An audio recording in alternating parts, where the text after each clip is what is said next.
Ok.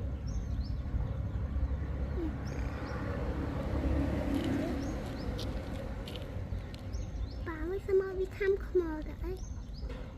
Bà mà bị tham khmò đấy. Vì có không được cài rôn.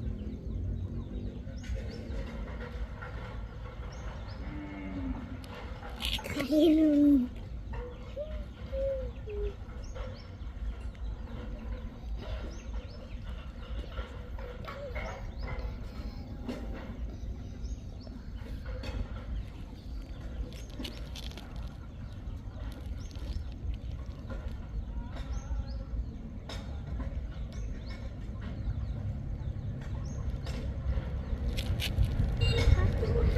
Thùng ấy, hao cái thùng này, các bạn, hao cái thùng này.